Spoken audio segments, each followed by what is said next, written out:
Good morning. I have been doing little videos like this for a few days now, and I'm just, I hate it. I hate being in front of the camera. It makes me uncomfortable. I don't like it. But I have to get the word out there for what I'm doing. So I'm going to start this. I'm going to upload this one. And what I'm doing essentially is building a farm to produce sustainable food and healthy food that's grown humanely, and also so that the end consumer can come and come see the farm, come meet the animals. Something I've been passionate about for as long as I can remember is having healthy food. I guess I should do it. I'm gonna tell the story where I got inspired. So this will be a long one. Listen, it's a pretty good story, I think, and it's true. So when I was a kid, I was very disciplined about certain rules. I had like a code of ethics that I followed to a T, and I wouldn't break for anything. So a lot of those things were rules that my mother set in place for me. One in particular was that I was not allowed to drink soda. I don't know when she told me this. I was probably 8 or 9 or something, maybe younger, I don't know. But my parents liked soda. They drank a lot of soda.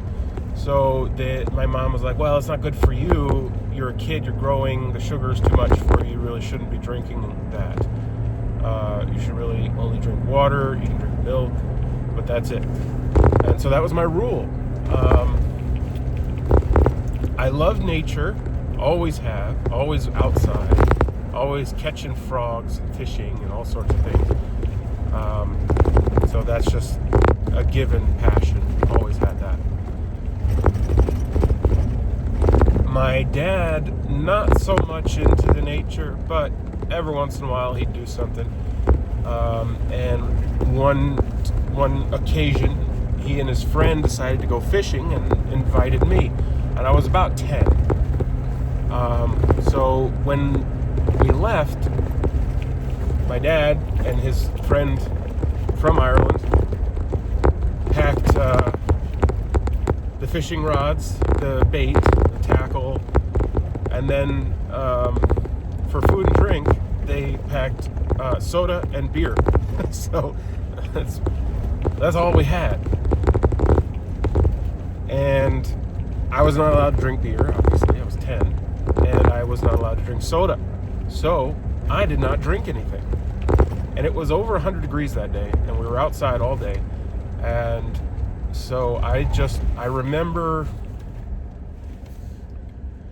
being outside, being hot, and my dad kept saying, oh, drink soda, have a soda, you can have a soda. And I was like, I'm not allowed, I can't. And he said, well, listen, go get some, go over to the car, get some more beer and soda for us, here's the keys. So he told me to go get more liquids from the car, soda and beer, and I had the keys in my hand, and I remember looking at the keys and seeing the reflection of the sun on the key. It was so bright, and then that bright spot of sunlight kind of took over, and there was all these little spots in my whole field of vision. And then the next thing I know, I'm on the ground and my dad's trying to wake me up. So I passed out. I didn't have enough water or whatever it was. So needless to say, at that point, I think something was like, yeah, you gotta drink the soda. That's all you've got. Or the pond water. I'm not gonna drink that. So I had to drink the soda, and it was really good. So I really liked it. Fast forward probably 5 or 6 years, 4 or 5 years maybe. I'm about 14, 15, and I was 6'2", I was 6'2" at 12, so I grew pretty quick. And I was 250 pounds when I was 15. So at that point, 4 or 5 years later, I'm drinking 4 to 5 cans of soda a day because I'm thirsty, and that's what's in the house. And that rule that I had was broken, and it didn't really serve a purpose anymore. So that's what I drank. So,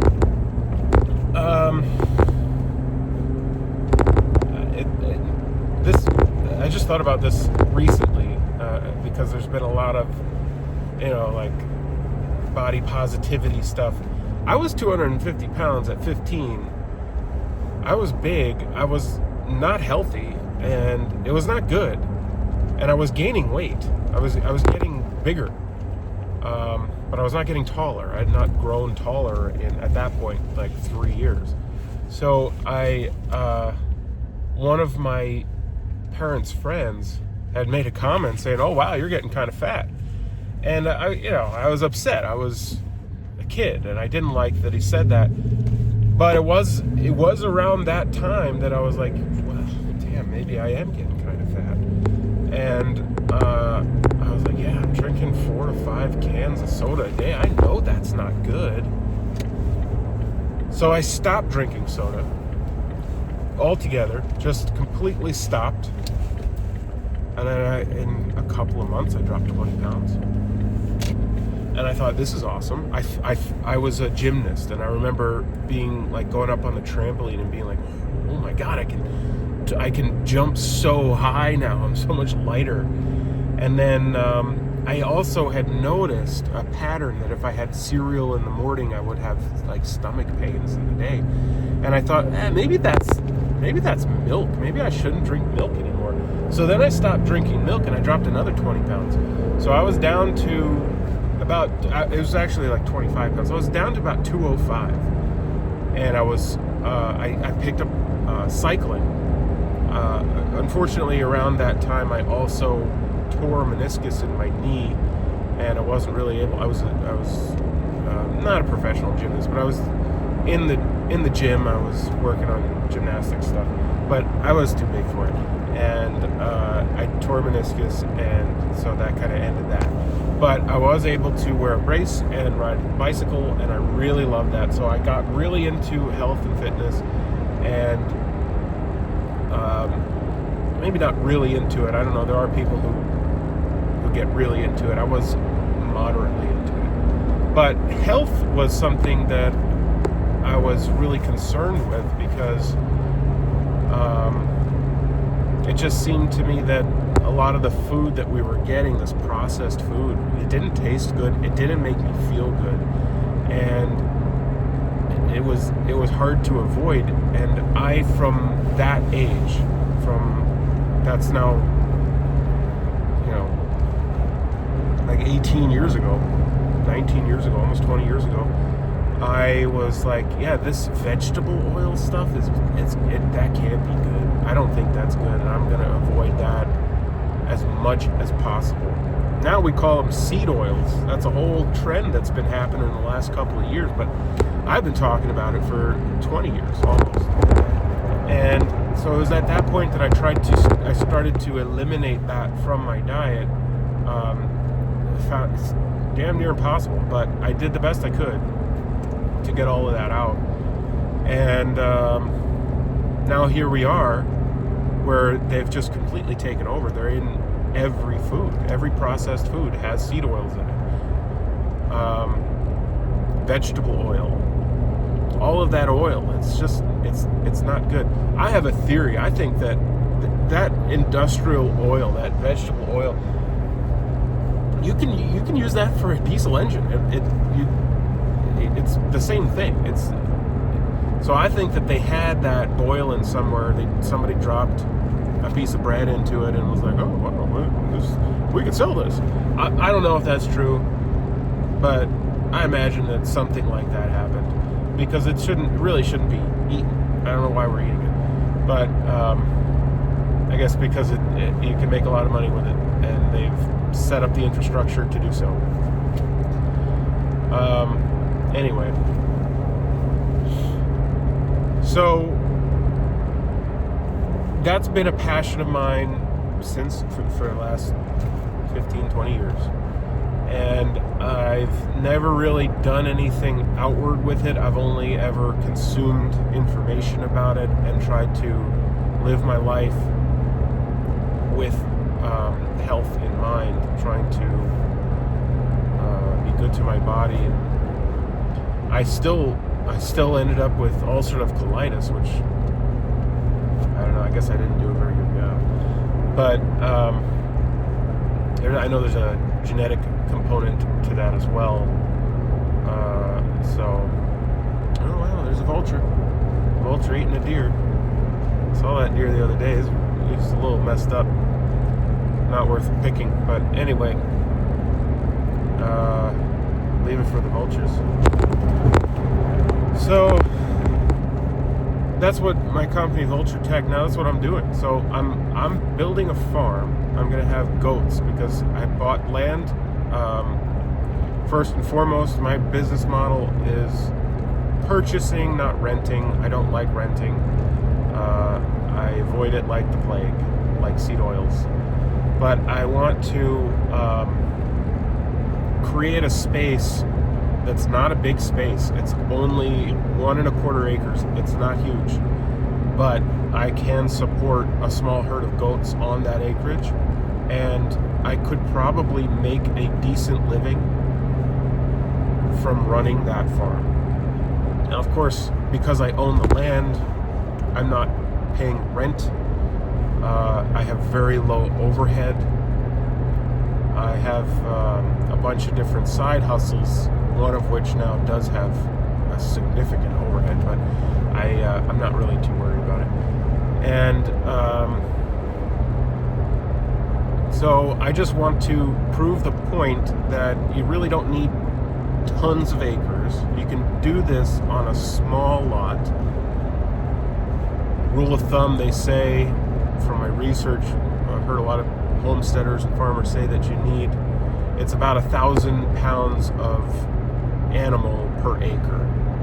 So really on this 1.25 acre, I could probably have maybe like 10 to 15 goats.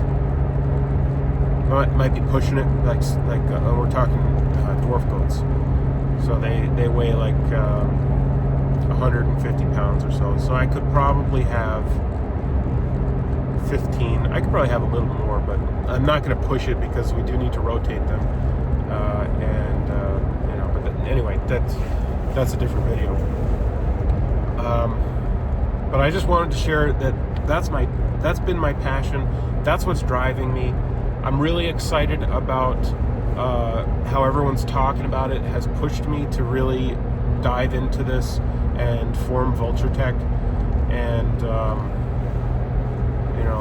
we have so much abundance that it's untapped. Especially here in New Jersey, we're super densely populated, but we have so much land here that we're not even using, and we could be using it to produce really healthy, nutritious food for everybody, but we're not doing it. So this first project is an investment. It's a real estate investment for me.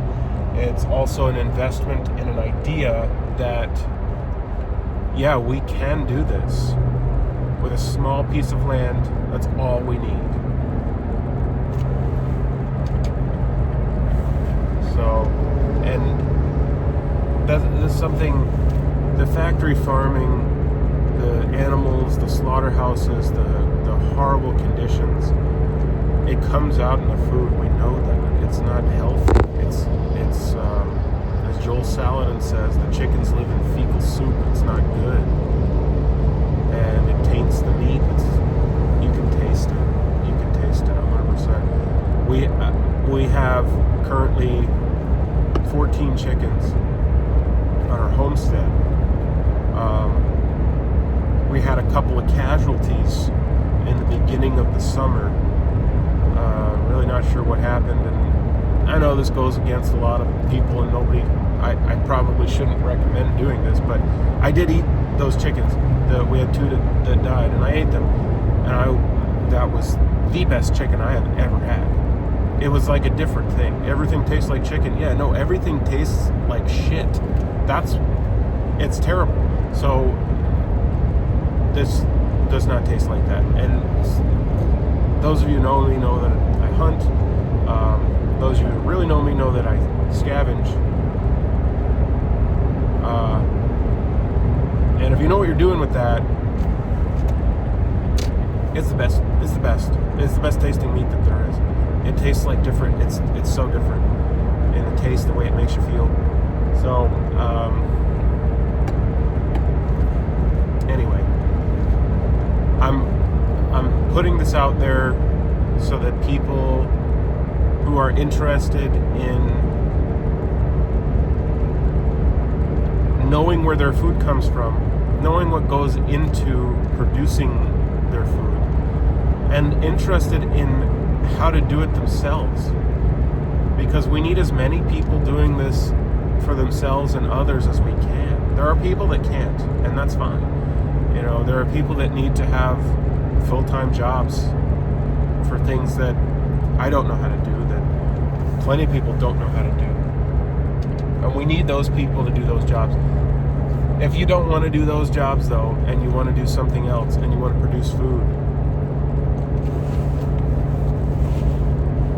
I want to help you on that journey. So join me, follow me, watch me, like, subscribe. Let the algorithms know this is what we want. This is what you want to fill your feed with. There's a pun there. Not intended. And stay tuned. I'm gonna try and do this every morning. This is a long one, and I hate editing. It sucks, but I got to do it. So this takes so much time. I'm doing a whole bunch of different things. I think most of the things that I do fall into a category of person that, you know, that there's hunting, health, fitness, farming, off-grid living, energy. That's a big thing. I've got a lot of ideas about energy. And it all gets encompassed under vulture tech. That's the technique of the vulture. Vultures are out here. See them? There are thousands of them all over the place. They're in the right business. They're eating things that died. There's always things that are going to die. They're in a good business, and they don't have to work too hard for it. They just have to find the thermoclines, use their incredible sense of smell, track down where it is, go eat. So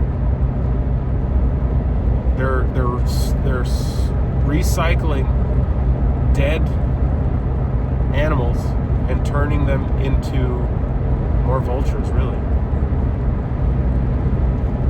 And if it weren't for the vultures, we'd have a lot of maggots everywhere. We'd have a lot of rotting carcasses. So I think that our society has a lot of rotting carcasses in it, and we need to digest that, and we have the ability to do it. There's a lot of land here that's not being used. There's a lot of dead farmland that doesn't have nutrients. It's depleted. We've got to put that nutrients back into it. We've got to utilize land that has not been depleted and grow food on that land. And there's so much of it. Your backyard, the park across the street, your neighbor. We've got to get this. We've got to get this message out, and we've got to get people united on this. You know, this is all the kind of stuff that you believe in. Vultures United for Vulture Tech. All right. Oh, it's so cringy. I hate this, but I gotta do it, I guess. So that's that. I'm on the way to the land. This is what I'm really going to do every morning. I'm just going to say what I'm doing today, because it's all, I've been wanting to do this for years too, and I never did. I do something different every day. It's great. I love it. And if you are stuck in a dead-end job or a job that you don't like, I hope that I can inspire you to find something that you do like, or work towards getting out of that. So today, it's late. It's 11. It's almost 11:30. I really gotta get up out of bed earlier. I gotta get there at like 6 to be able to get the work day, because we're getting dark at around 4:30 even now.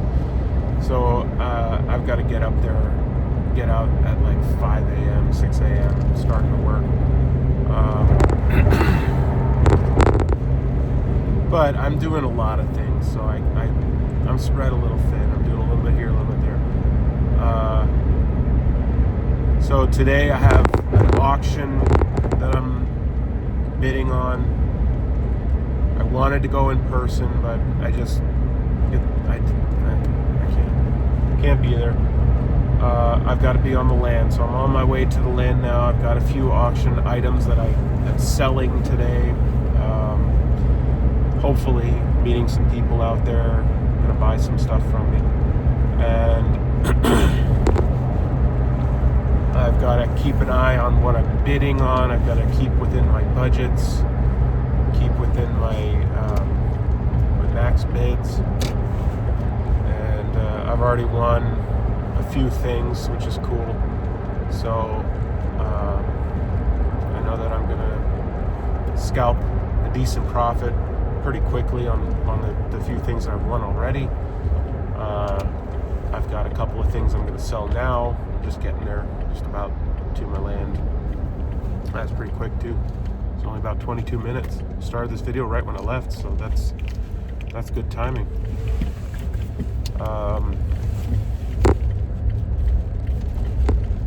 So there's tons of stuff going on there. Equipment. That's something that I want to get into as well. Equipment.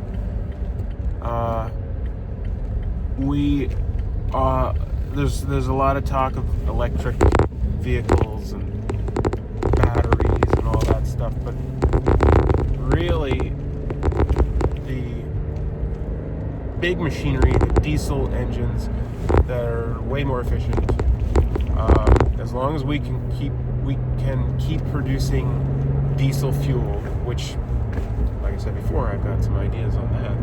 There's a lot of different fuels you can use in a diesel engine. And as long as we still have all of that, that's the best way that we're going to be able to do anything. Now, there are downsides to it.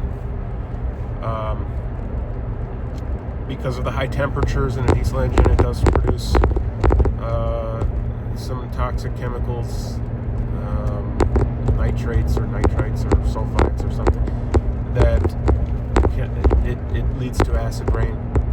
So we don't want to overuse them, and we want to do the best we can to have fuels that are not going to burn and create these harmful chemicals. But it's not really feasible. There's a downside. It's just the way it is. And in any case, we need to use that to the best of our advantages. And there's a company called Edison out there that is pretty awesome. Check their YouTube page out. Check them out. If you feel like donating or investing, go for it. They're awesome. The whole company is super. They're making hybrid trucks, really, and it's great. So anyway, I'm rambling on about nothing. I have arrived at the land, and I've got to do some moving around of some stuff, and I'm hopeful that I'll make some good sales today and get a little profit. And we got the sun coming out, so it should be a good day. All right, I'll see you all in the next one.